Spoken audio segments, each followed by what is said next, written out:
Ladies and gentlemen, they say that records are supposed to be broken.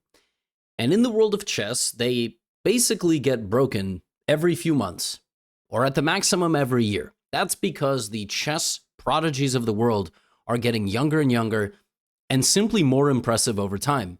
And one of them in particular, who I have now made multiple videos about, is named Faustino Oro. He is from Argentina. I don't know if he's now living in Spain or playing a lot of tournaments in Spain, but he's being called the Messi of chess. And that is hardly an understatement because he just became the youngest ever player to cross 2,500 ELO, which is the requirement to become a grandmaster. Now, you also have to get something called a norm, something you have to do 3 times. You have to have 3 outstanding tournament performances, and Faustino just got his first one, becoming the second youngest person to ever get a grandmaster norm. Number 1 is Gukesh, the literal world champion right now, the teenager superstar from India.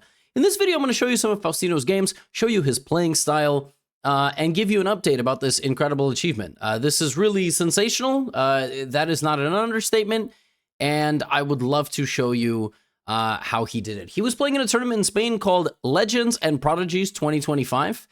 The Legends and the Prodigies were all mixed together. It's hard to say if Faustino is a prodigy or a legend. His games were crazy.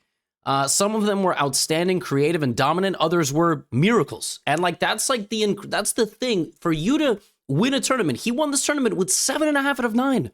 He had 6 wins and 3 draws. You have to be a fighter. You got to fight deep, 70, 80 moves into the game. You have to outclass your opponents when the situation is dire and critical. And also, you need a little bit of luck. But in chess, you earn your luck. It's not like in poker when you are dealt certain cards. So, we'll kick things off with Faustino's matchup against Pepe Cuenca. This is, if you don't know who Pepe Cuenca is, extremely famous grandmaster, commentator, and so on and so forth. Also, I think he has a PhD. So, Now, Pepe is a, very solid player. He loves Queen's Gambit. He's always rock solid in the opening. I played him. And in this game, Faustino taunted him. He played the triangle defense, and that allows for e4, which allows white to open up the position right away, which is what happened. But from the opening, Pepe just didn't really, he's always going to have his 2 pawns. He's going to trade the pieces down, and he very happily, within the first, 12 moves, just gets an endgame, because the best way to beat an 11-year-old superstar is to give him 0 momentum. Just don't let him play a position that's tactical. He's going to be faster than you in calculation. He's going to play a little bit wild, a little bit reckless, might not be as refined of a playing style. So now Pepe is going to, he's going to go to work. He puts the knight, on the best square. He's going to centralize his rooks. And now we're going to see what Pepe is going to do with his pawns. We're following every game from Faustino's point of view. You want to develop your bishop at some point. You want to play c5.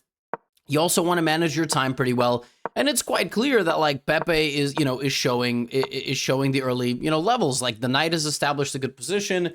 The rook is putting pressure. It could rotate over this way. Faustino has just about the worst light squared bishop in recorded history. But none of that really matters because the game of chess is very long. So f6, the knight can go back, but instead we have rook g3 attacking the pawn. It's a very, very tense game. Again, Faustino is outplaying Pepe simply on the time perspective. He is sitting back here with all these defensive pieces, just you gotta beat me, old man. Quite literally, I think Pepe's nearly 4 times Faustino's age. I don't think Pepe's watching this video, but I don't mean to call you old, but that is really wild. I think it's 40 versus 11. that's insane. Knight back, g5, and now f5. So Faustino makes a huge mistake here. He sensed that e5 was going to be weakened if something happened. He probably should have pushed the pawn and kept this controlled for at least, one more move. He goes here right away, and now we have, the knight is going to be coming in. And for the next few moves, Pepe has a strong advantage. But because he only has a minute on the clock, converting it is not so simple, and he ends up making a mistake. He needed to maybe move his king. He needed to take the pawn. He needed to go after the pawns on the h-file. But he played bishop f3, which allowed Faustino to bring in his knight. And suddenly, Faustino is winning the time scramble. He's attacking the center, and the pawn that was given to him a couple of moves ago, he took a dummy little pawn. Suddenly, the pawn that Pepe never went to win back is being used against him. right? The pawn has gone here. You can't take because you would lose your center pawn. And in the time trouble, Pepe down the H file, and in the middle of the board, his position falls apart. And now Faustino is simply winning. Now, this is one of Faustino's major skills. And he has this from years and years and years of playing Blitz. Faustino is a monster in time scrambles. I've played him in Blitz. I used to be able to beat him. Now Faustino is one of the top 3 international masters in the world on chess.com. His Blitz rating is like 3,100. It's ridiculous. So it's going to be really tough to outplay him in a time scramble because he is so sharp. Like, he will take advantage of any opportunity. This is the second round of the tournament. He already has 2 points. So he won the first round, and now he won the second round. You have a ton of confidence. You got to keep playing Grandmasters. You know, you got to keep playing young, strong players. Like, he played Liu Miaoyi from China, also an international master, teenager. And he played Larinho. And yeah, this was a crazy game too. So you win that game, you move on to round 3. So here's the scouting report about Larinho. If you don't know who Larinho is, crazy player. Like, plays every game. He can play every game extremely fast.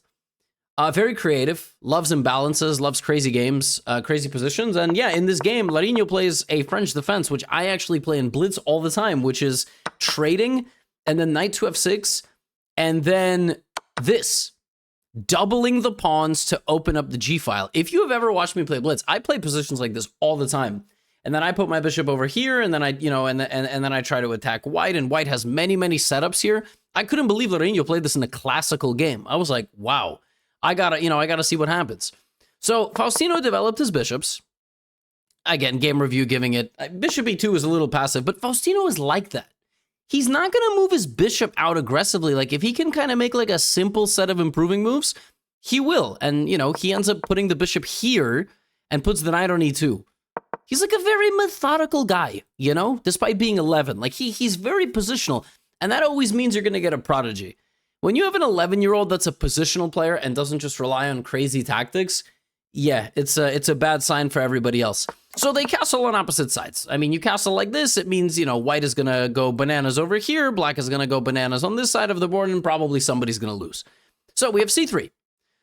Supporting the center, potentially advancing the pawns, potentially bringing the queen out, and now we're going to get the h-pawn flying down the board on the opposite side. We have knight to g3 attacking the bishop goes back, and queen b3, targeting f7, targeting b7, maybe targeting the knight in a move, etc. Larinho kicks the knight out, but it goes into the middle. Maybe it would have been better for him to actually pump the brakes somewhere here. But he ends up going h4, knight e4, and he offers a queen trade. The best move here is the tactical shot, pawn to d5. Faustino doesn't play it. He plays knight here. And in this position, all sorts of tactics. Queen is hanging. Bishops are seeing each other. That's why Larinho is spending a lot of time. Queen b6 here is the best move. But like Larinho just can't, of course, he's always going to do the more creative thing. He sacrifices his rook and goes for a position that looks like this, where the queen is defending the bishop, the queen is hanging over here, the knight is hanging, I should say, over there, but I don't think you can take it, because if you take it, I play rook g8 and I probably just win the game.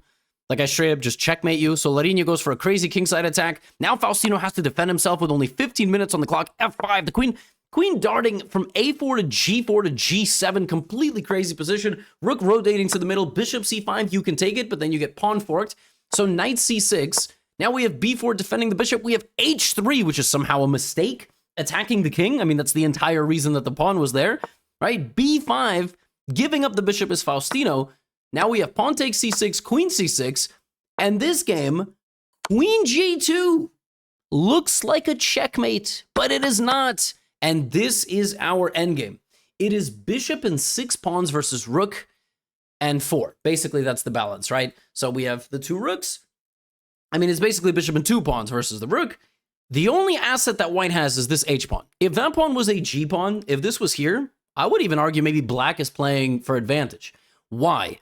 Well, rooks are very powerful in the endgame, but not if they don't have a clear target. And like, if the bishop were on a light square, protected by other pawns on light squares, defending light square pawns, white's never breaking into black's position, ever.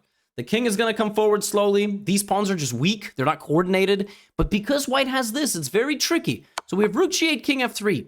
And now Larinho should have probably kept the bishop here and kept the pawns like spikes. Instead, he gives white too much access to the dark squares.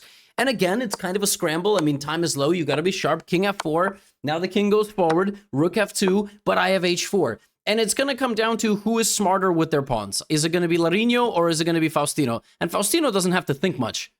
He literally only has one plan of action. f4 here, and now black has to play bishop c2, not only attacking the rook, but also pawn to e3. That's very important. Okay?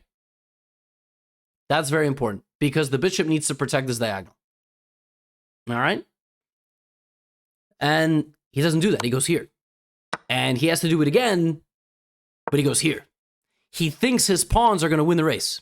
He needed to go bishop c2 and pawn to e3 to counteract this. And very quickly, Faustino defends perfectly. I said, in scrambles, he's a monster. You see what he did to Pepe Cuenca? Also with 2 minutes on the clock, which is 2 minutes on the clock, 1 minute on the clock in this endgame. He defends against the pawns perfectly. And what ends up happening is this. And he's winning. He's winning because the pawn survived. Black's pawns are gone. Rook e2, a3, king g5, king h4, h6. That's the end of the game. Rook h3, game's over. Faustino Oro back-to-back wins versus the local Spanish Grandmasters. 3 out of 3. And he won 3 more games. And I'm going to show them to you. These games were a bit shaky. He might have been under some pressure in some of these games. The next one I'm going to show you was insane. When you win a game like the one I'm about to show you, it's a jetpack. If the other 3 games that you won weren't enough, after this game, Faustino is literally going to feel invincible, and you are going to see what that does for the rest of his tournament, right? Because in one of these tournaments, you have to score enough points, you got to win enough games. Watch. So Miao Yi Lu from China, they open up with a very straightforward, 4 knights position. And in the opening, Faustino clearly did not have enough experience playing these positions, which, happens. And suddenly, Miao Yi got a same-side king-side attack. Normally, you don't push pawns like this, especially when you've castle on the same side. But because black played a weird opening, like this almost looks like black, the person playing with black is like a beginner, but he's not. This is a real opening. You just have to know how to handle it. He went here, and before you knew it, within 12 moves, Faustino was down 25 minutes on the clock, and white is just staring at a very, very tender pawn. And he went knight e7, and she ripped open the king side again. Just excellent play. Pawn takes, bishop takes, knight to g6. And here, for the life of me, I don't understand why white did not play bishop back to b3, targeting the pawn on f7. Maybe Faustino was going to go back to h8, as ridiculous as it looks. Also, Miao Yi ended up, I think, with half out of 6, and then withdrew due to illness. So I think she might have been sick during this game already. She must have been feeling a bit under the weather. She didn't play her best. So she didn't play bishop b3, which of course is a supernatural move, and she would have been +3. She went queen f3, and then the game was chaos. So Faustino very quickly built up a center wall because you have to. Like, you got to try to defend yourself somehow. Then he went back, and he very, very keenly traded off white's aggressive knight and activated his queen and built up this spiky wall against the knight and the bishop. And then we got knight f7. Miao Yi lunges into the position, but now suddenly here comes Faustino immediately with counterplay. Again, these kids punish your mistakes. That's what they do. Bishop c5 check, the bishop coming back, the bishop booted, and now black is able to, trade some pieces. Rook f8 apparently a mistake. After bishop c5, knight g5, here you can play knight takes knight, sack your queen, and then come back. Instead of that, the initiative roared back for Faustino. And he won this game by swarming in with one horse and then replacing it with another one. A nightmare, if you will. Bishop f1, 4 out of 4. Crazy. Like, I remember booting up this game in the morning and going like, oh, it's over. Like, white just plays bishop b3. So you win a game like that, and then Faustino shut it down. He was like, I have 4 out of 4. I've had some wins. I've had some close positions. Now I'm going to end people. So I played Diego. I played him last year in Madrid. He was rated like 2470. Now he's 2503 FIDE, which is a crazy rating. And Faustino's next opponent is Alan Pichot, who's originally from Argentina, like 2600 rated player. And then we have Julio Granda. That was one of the... That wasn't a huge spoiler. I will show you his wins. Look at this game, okay? Please, before you lose your attention span, I know chess is hard to watch, but just please watch this game. So Diego Macias plays c5, okay? c3, Alapin, Sicilian. Now we attack the knight goes here, we play bishop b3. All of this has been played before. d6, pawn takes. And here, Diego spends 4 minutes and plays the move pawn to e6. Okay, I don't know why he didn't just take with the queen, like by far the more normal move. Maybe he wasn't expecting the Alapin Sicilian. He ends up going here. And now Faustino has a very simple plan to play knight f3, castle d4. So knight f3, castle, and d4 are all played. And now white is doing quite nicely, because you're going to trade these pawns. Black's bishop is passive. You're going to centralize your rook. And again, remember, Faustino's playing style. Simple but effective chess. Good in time trouble. Good when he's defending and good when he's on the back foot. Clutch. Less nerves because he's younger, right? So white's play is now very easy. You have many moves here. Queen e2, bishop g5, rook e1, right? You don't know if you want to put your rook on e1 or d1, so queen e2 is flexible. Pawn takes c5, bishop takes c5. He goes this first, now queen e2.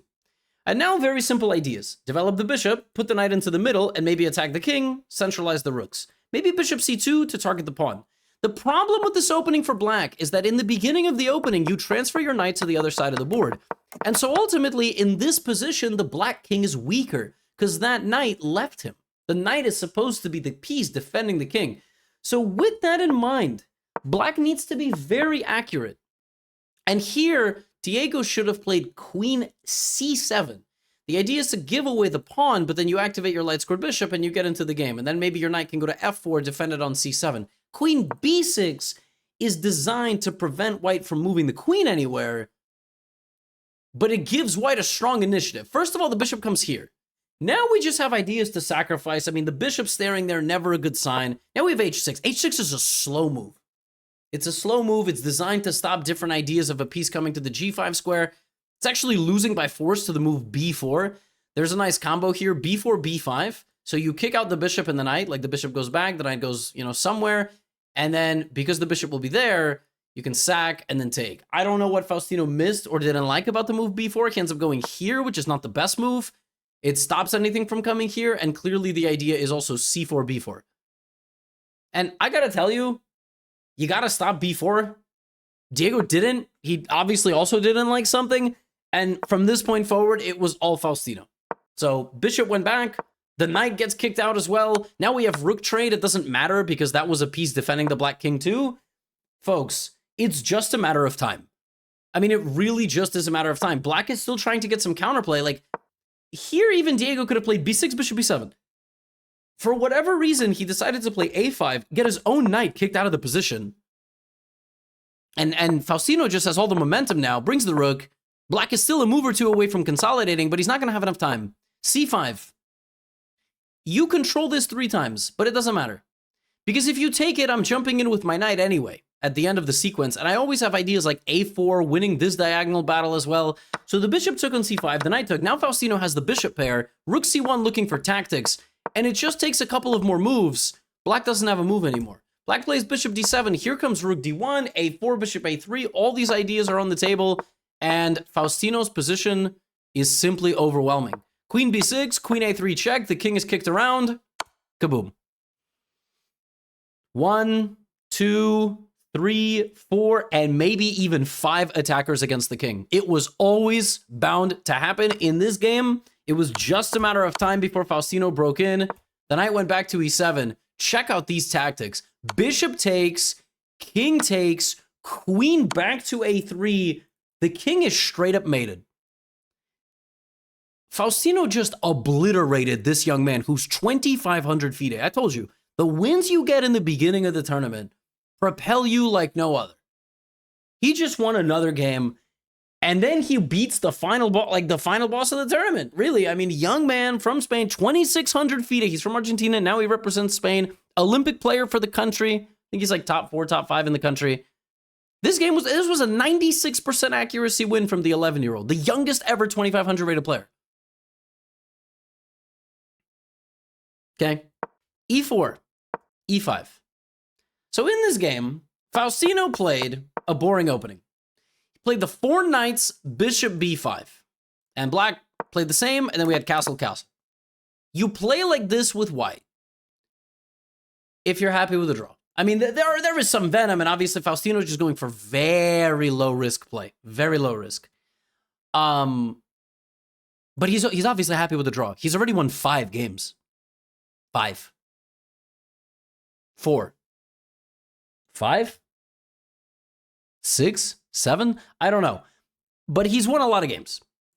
And he's completely happy with the draw. It's actually kind of on black to play for the win. So we have d3, knight to d7, now knight e2. Simply putting the knight over here. Or maybe not. Let's find out. Rook e8. Very strange position. a4, wow. Taking space on the queen side. The knight goes back to the f8 square, looking to reposition, opening up the path for the bishop and the queen. And we have knight back to d2. Faustino just zigzagging all over the board. Knight d2 is a crazy move. Now he puts the knight on c4. That is the better square for the knight. Now we have b3. King h1. Maybe f4 is coming. Right? That's kind of why. Now we have Pichot just not going to sit around and maneuver with the young man. But the young man puts the knight back on the e3 square. The horses are happy. The pawns are all on the light squares. Bishop ideas to come out. The bishop comes back to c5. Bishop b2. And this is a perfect example. Like here, you know, white has a very stable looking position. But to take this knight, that's a major commitment for black, who damages the pawn structure and takes away the move f4. So now you'll never play f4. But the rook is open. Very happy. And Faustino, like I said, he likes these simple and straightforward maneuvering positions. He almost plays chess like a Rubik's Cube. But not one of those kids that solve the Rubik's Cube in like 10 seconds. He plays like, you know, he just maneuvers the pieces around the board, and all of a sudden he has a really good position. Like queen d2. We don't know where the queen is going to go just yet. Black plays c5. Now we move the queen to c3. Okay, we touch the c pawn. The pawn has to come forward. So now we play takes, and we push, because we're trying to just open the center. Black plays rook b8, and here d5 is a nice idea, with the idea then to sneak the knight away, and suddenly this bishop is like doing nothing. h3 is coming, so you need to make way for the bishop to come back. I play bishop a3, and I'm kind of arguing my bishop is better than your bishop. Rook b1 is apparently a mistake, but it's a very strange reason why it's a mistake. And before you know it, you know, Faustino's just a pawn up. Like, he outmaneuvers Pichot. He has more time than the experienced grandmaster. And in the endgame, if you trade everything, these pawns are going together. They're going to walk together to the end of the board. Black is under severe pressure here, even if it's only 0.4. Black goes here. Faustino takes another pawn. Black gets this pawn. And now, you know, you really got to look out here. So the queen, we offer a rook trade. This is such a Faustino move. It's not the best move. Like, maybe the best move is like some bishop d6. Like, it's a very practical move. Why? Because after you trade the rooks, white is up a pawn forever.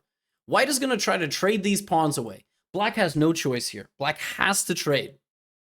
But the seasoned grandmaster is like, I don't have to trade. I'm going to put pressure on the position. Hit the bishop, hit the pawn. Probably he's going to go bishop d6. Faustino's 11 years old. Brain is sharp, not riddled with anxiety and pressures of life. It's an oasis of ideas and knowledge and creativity, which is why in this position, Faustino Oro sacrificed the rook. Rook b1.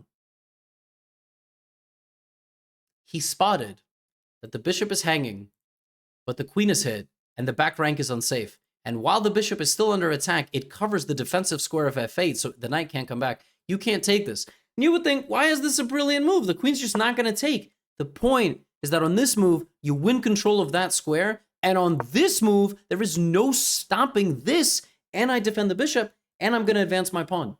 All these things together put black in a completely unsalvageable position. The rook comes back to c2. I play bishop c5, disconnecting c8. The game is over. h5, rook b8. And here, if you played this, I would simply go queen c7. And in the span of few moves, Alan Pichot went from defending an endgame to resigning the game entirely, as queen g5, queen h5 is mate. And you can't defend it. If you play f6, I'll literally sack the bishop. Like, I'll just rip open your position and get to your king. Faustino Oro just beat a 2600 grandmaster. Is he the youngest player to beat a 2600 grandmaster, by the way? Like, probably not. Probably, I don't know. And in the last round of the tournament, he was playing a legend. legend. This is Julio Granda, and I think his second last name is Zuniga. And he is so strong. Like, he is, I don't know what his highest rating ever was. It might have been 2,700. Like, he's a legend. I mean, I've known this guy like forever. And we have e4, e5, knight f3, knight c6, bishop c4. This was an Italian game. We got a fried liver. It's the last round of the tournament. Faustino already clinched the Grandmaster norm. So he just needs to, like, make it out of this game, you know, not losing his confidence, ending on a strong note. They played a ton of theory. This was fried liver theory. This, like, fried liver Grandmaster level. You know, and Faustino in this game was outplayed. He was outplayed. He was outclassed by a player that has been playing chess probably 3 times of Faustino's entire lifespan. Since Faustino took a breath in the world. You know, think about that. It's been 11 years. Julio Granda's been playing chess 30 years at the elite level, right? So by like the 30th move of this game, you know, the position was bad. It was bad for white. And Julio was just playing great. Faustino was defending himself with 36 seconds on the clock. But what have I told you? What have I told you? He is a disastrous opponent in a time trouble. He just doesn't lose. You got to beat him. He's not just going to fall over and lose the game. Queen d4. He ends up sacrificing his rook for defensive measures and only has 1 pawn to his name. Otherwise, he's just losing. Black is an advanced pawn. Black is going to get to the pawn. This knight is terrible. The rook is kind of like ridiculous. But in like 3 moves time, the rook centralizes. The rook comes back to play defense on the first rank. The pawn ends up getting to the c7 square and is very well protected there. Faustino does all of this with 30 seconds on the clock. He then needs to bring the knight back, which he does beautifully, as it's going to get to the center of the board. And basically, on move 47, Black is staring at a position where he has no way to make progress. White is still losing. Black probably needs to push these pawns and be patient and wait for White to do something. But he's like, yo, I can't move this. I can't move my rook. I can't move this. Like, what do I do? And under time pressure, Julio Granda forces a rook sacrifice into this position where he has an extra pawn. And he has a passed A pawn. And he's probably playing for a win, but Faustino puts his knight in the middle. And then he brings the king. And then the knight just dances to c3. The knight went from here to here to here to here to here. And king e3 is coming. Look, Julio Granda played this pawn to h4 to control these 2 pawns. And, like, Faustino just immediately won the pawn. Like, ASAP.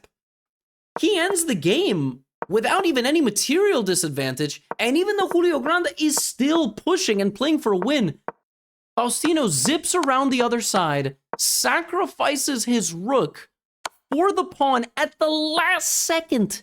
This was a check. Wins the rook, wins the pawn for the rook, but this is a draw.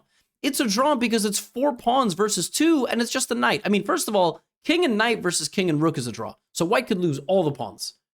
But he won't. Which is why just a few moves later, Julio Granda was like, it's a draw. I can't make any progress. I can attack his knight, he'll defend it. I attack the pawn, like, there's nothing I can do. I can go rook h2, he's just going to play h5. I can't make progress.